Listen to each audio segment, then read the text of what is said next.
Hi there, and welcome to Dirt Road Believer. I'm Tina, and I'm so glad that you're here with me today. Last week, I hung out in a weight room, longer than I have, like cumulative the past decade, I believe. I was asked to speak to our high school's FCA. So today you're going to hear that devotional that I gave them. And we're in No Doubt November. So the story that you're going to hear me tell and the devotion I'm going to give is about Jacob. And I think Jacob gets to a point in his life where he doubts that God can take his flawed personality, his mistakes, his bad decisions, his fears. And I think we get to that point too. You know, sometimes we think, does God really want to, or can he handle all the hurts and fears and anger sometimes that we have? And so I hope you enjoy today's devotion that I gave to FCA. I never get an opportunity. In fact, this is my first opportunity to speak to mostly high school boys, so that was a little bit different.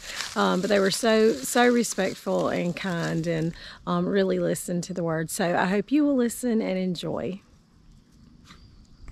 I'm not a preacher. In fact, I get this question a lot. I've lived here like 25 years, and this is a very common question in time. Hey, what'd you play? That's like, what did you play in high school? And I say, piano.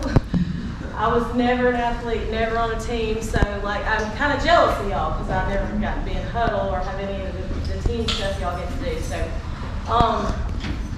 I guess I got invited because I'm a YouTuber for Jesus. My YouTube ministry is Dirt Road Believer, so every Tuesday and Thursday I get to share devotions, and so I guess that's why I'm here. I guess that's why you invited me. Sure. Those are my only credentials, okay? But I'm glad to be with y'all this morning, and one of the things that I love about getting to do devotions every week on YouTube is just getting to really prove how relevant this is. It's not like a history book, or it is living and active. And so I hope that today I will prove to you that you ain't no different than what we're going to talk about today back in Genesis. No different. And did y'all know that the single greatest sporting event in the history of the world happened in Genesis? Anybody know that? All right, well, we're going to learn something today. So I want to tell you about these two brothers. These are Abraham's grandsons, Isaac's sons. They're twins, Jacob and Esau. And these old boys had like the most flawed character you will ever find. The word, or the name Jacob, actually means deceiver. Jacob was a hustler. He would hustle his own mom out of something if he could. And Esau was not much better. So I just want to kind of give you a little background before we get to the greatest sporting event in the history of the world, so you'll kind of understand why it happens. So let's talk about Jacob and his hustling abilities. So first of all, he hustled his older brother Esau out of his birthright. Now these were twins, but you would never know they were brothers. Jacob was this smooth-skinned, smallish, indoor mama's boy, loved to cook. Esau was red-headed, I wish Cordell was here, burly, hairy from head to toe, outdoors. He loved to hunt. He was like the one that Dad gave knuckles to, like, manly man. So they were so completely different. So he hustles his older brother out of his birthright. Later on, he hustles, with the help of his mom, hustles his own aging blind daddy out of the blessing that was supposed to belong to his older brother Esau. Well, when that happens, Esau's like, I'm going to kill him. I'm going to kill him. He just took what rightfully belonged to me. So Mama, as bad as she had to say goodbye to her little boy, she had to send him packing so that his brother wouldn't kill him.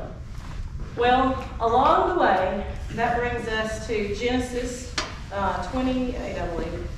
And we find him on the run from his brother, and he's at a place called Bethel. And he falls asleep. He gets a stone, puts it under his head, he falls asleep, and he sees heaven.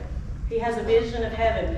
And in it, this is what God says to him. He says, I am the Lord, the God of your father Abraham, and the God of Isaac. I will give you your offspring, the land on which you are living. And he goes on to say in verse 15, look, I'm with you, and I'll watch over you wherever you go, and I'll bring you back to this land. I will not leave you and until I have done what I promised you. He has just heard directly from God. Would that not be awesome? Like, Jack, this is what I will give you in your future. And you know what he does? He wakes up and he's like, man, I just saw heaven. And he goes on to say, this is the vow that he makes. If God will be with me and watch over me during this journey I'm making, and if he provides me with food to eat and clothing to wear, and if I return safely to my father's family, then the Lord will be my God. He just hustled God. Did y'all hear that? If you do this, then I'll do this. Does that sound familiar? Anybody? It doesn't. God, if you'll just do this, I'll do this. So he was a hustler. Well, he goes on from Bethel, and he meets his match. He meets a man named Laban. Laban becomes his father-in-law. Laban has these 2 daughters. He's got an old, ugly, cross-eyed daughter that don't nobody will marry. Then he's got this young, hot Rachel that everybody's after. Well, Jacob falls madly in love with Rachel. And his father-in-law pulls a fast one on him. He thinks he marries Rachel, and the sun comes up after the honeymoon the next morning, and he's in bed with Leah. So the hustler has been hustled. So what does a hustler do when he gets hustled? He just becomes a better hustler. So Jacob just continues to deceive, and there's this just amazing, crazy story about he comes up with this breeding tactic, this like extreme breeding tactic, so that he can breed sheep in order to have cattle, because he feels like Laban has cheated him all these years and hasn't paid him adequately. So when he gets to the point that he is finally like, okay, this is mine. He does wind up marrying Rachel too. He had to work 14 years for her, but he takes his wives, his children, his cattle, everything that he owns, and he leaves. And along the way, he finds out that coming in the opposite direction is his brother Esau. Now 20-something years have passed, but he is terrified because he knows when I meet up with my brother, he is going to kill me. So he's terrified. So what does he do? Schemes again. Jacob tells his wife, children, everybody, just go on ahead of me. Well, wasn't that nice? Let them meet up with him first. But that brings us to the single greatest sporting event of all time, which is a wrestling match. I knew you'd like that, lady. Even though we're still in football, and we are cheering on our football team right now, it was a wrestling match. So Jacob is alone with God. He sent everybody ahead of him. And here we go. We are in chapter 32 of Genesis. And it says, he remained at the camp by himself that night. Jacob was left alone, and a man wrestled with him until daybreak. When the man saw that he could not defeat him, he struck Jacob's hip socket, and they wrestled and dislocated his hip. Then he said to Jacob, let me go, it's daybreak. But Jacob said, I will not let you go until you bless me. What is your name? The man asked Jacob. Your name will no longer be Jacob, he said. It's going to be Israel, because you have wrestled with God and with man, and you have prevailed. Then Jacob asked, tell me your name. But he answered, why do you ask my name? And he blessed him there. Jacob then named the place Peniel, for I've seen God face to face. He said, yet he spared my life. And it goes on to say that because his hip was dislocated during the wrestling match, he walked with a limp for the rest of his life. So, guys, it says he wrestled with a man. He was wrestling with an angel that was in the form of a man. He was wrestling with God. So it was an actual physical wrestling match that lasted how long? All night long. 3 periods about kills you, doesn't it? Imagine wrestling all night long. And this is where this reminds me of y'all, because I have seen y'all scrap on the court, on the field, on the mat. I have seen just the tenacity and the toughness, and I mean, you just go all in. And this is where it's going to come back to you and to me. See, God is not going to step into the mat over piddly, superficial stuff. Why did he wrestle with Jacob? He wrestled with Jacob over his future. See, Jacob was at a point in his life, he's like, okay, I can go back to the hustling life with my father-in-law, just keep being what I've been, or I can go towards the promise that God has for me, that he spoke through my grandfather Abraham, my father Isaac. So which way am I going to go? That is worth wrestling with God over right there, your future. And so he was kind of at a crossroads, and you might be there today, you might be there 10 years from now, but I hope this sticks in your spirit, because one day you're going to be called into a wrestling match with God. And I just want to point out 3 things about wrestling with God that applies to every one of us. Number 1, it says in verse 24, Jacob was left alone. Your wrestling match is not going to play out in public. It's not dressing up and going to church. It's not me getting on YouTube. Your wrestling match happens alone with God. Just you and him. And you're at a point right now in your life where, like, every moment is friends and games, and even when you're alone, you're not alone, because you've got your social media, you've got your entertainment right there with you. But spending time alone with God, what does that look like? Charles Spurgeon got asked the question. He's a great preacher a long time ago that I love. He got asked this. He said, what's more important in the life of a Christian? Is it praying or reading the Bible? And he answered with a question. He said, well, I don't know what's more important, breathing in or breathing out. You see, prayer, time alone with God, being in the Word. If I told y'all right now, okay, guys, I'm going to show you how to get filthy rich. All you have to do every single day is just read this for a little bit at a time. Just a little bit. Man, y'all would be in this Word. Y'all would go buy a freaking composition notebook, take notes just for good measure, just to make sure you got filthy rich, right? Well, I'm telling you, you can get filthy rich reading this Word every day with eternal treasures that are never going to, empty your bank account. Ever. You can get stinking rich off of this Word. Secondly, I want to point out in verse 26, should have brought glasses. Then he said to Jacob, let me go, it's daybreak. So I want you to see the difference in the language here. When we saw Jacob the hustler, he was saying, if you do this, then. Here he says, I will not let you go. Did you know that God has given you the ability to do so much that you don't even know you can do? Jacob thought he had to hustle his way into the kingdom. Had just seen heaven. I thought he still had to, if you do this, I'll do this. If you bless me with friends, I'll do this. If you let me have this, then I'll do this. But the language changes. He starts with I. I will not let you go until you bless me. And then what happens later on in verse 25 and 28? Well, his hip comes out of place. Ouch. I've seen Logan wrestle with a finger dangling off his hand.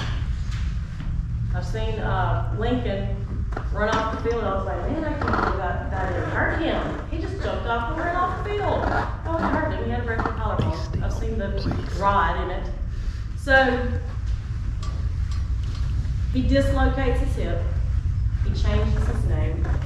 And guys, I'm telling you, if you get into it for real wrestling match with God, he's going to move some things around. He's going to dislocate it. And Jacob walked with a limp for the rest of his life. It is going to be evident to everyone who sees you. Ooh, I wrestle with God. Something's different about him. Changed his name. He went from a name that meant deceiver to a name that meant wrestles with God. He got the name Israel, which, by the way, is the name of the nation of God's people. What is that telling us? God's people are meant to wrestle with God. There's got to come a time it goes beyond, I call it insta-faith. Like, ooh, tap, tap, like, ooh, thanks for the fit. Ooh, got the win. Love my family. They're awesome. Thanks, God. It's got to go beyond that, guys. It's got to go beyond that. Because, see, I see this day in, day out, that very few Christians ever wrestle with God, truly wrestle with God. I see it being more of like a passive sideline kind of love, just watching everybody else in the game, thinking, that's somebody else's position, I could never play that. that opponent's too big for me, it's out of my weight class kind of thing. Very few Christians ever really wrestle with God, but I'm going to tell you, God invites her. He's tough enough. You're going to scare God off. You can bring him your worries, your fears, your hurts, your joy, your whatever it is. He can take it. If you're mad, be mad with God. He wants you to be. He wants you to get that attitude.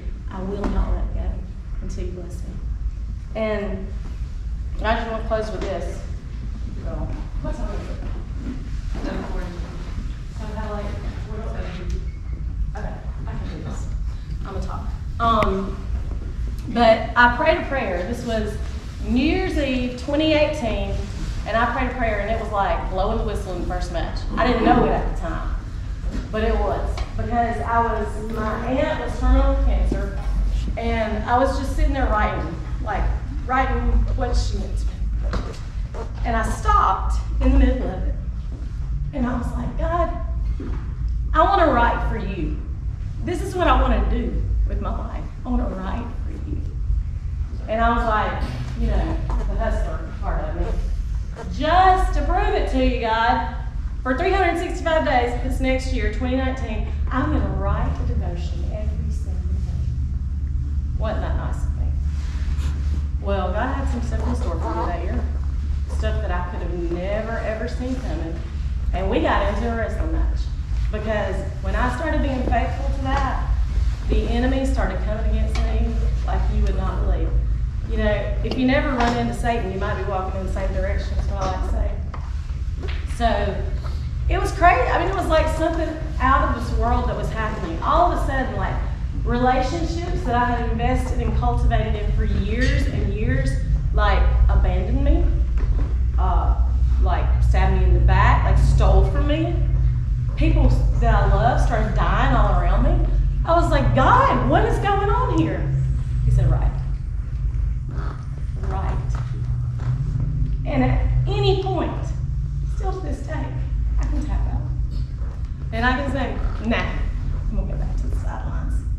I'm going to go back to tapping and liking, because that's easier. So much easier. But I wouldn't be here.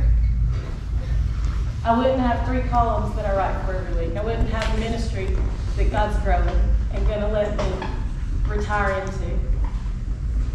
I wouldn't be seeking God's will for my life over my will for my life. And I wouldn't have, you remember I said, filthy rich. I wouldn't be filthy rich. So guys, if you hear nothing else today, please hear these words. Because there's going to come a time that I hope they lock into your spirit. I will not let go of you. I will not. Y'all do it all the time. On the field, on the mat, on the court. Y'all get in there and you're like, I'm not letting go. Little broken finger over here. I'm not letting go. I will finish this match. Can we not go into our relationship with God in the same way? It will change you. It'll change your entire life and your entire future, just like it did Jacob. Okay, so Jacob is one of the few people in the Bible that you can follow from birth to death. You know what the last thing that man did was? He had to walk with a cane all his life because of the whole dislocated hip thing. So the last thing he does, and I hope this is the last thing I do before I die, pulls himself up on that cane, raises his hand to his head. And praises him.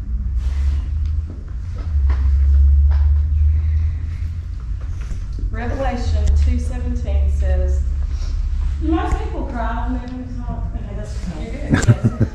I may not get an invite back after this one. Revelation 2:17 says that in eternity we are going to get a pure white stone. Have you ever held a pure white stone in your hand? And on it, guess what there's going to be?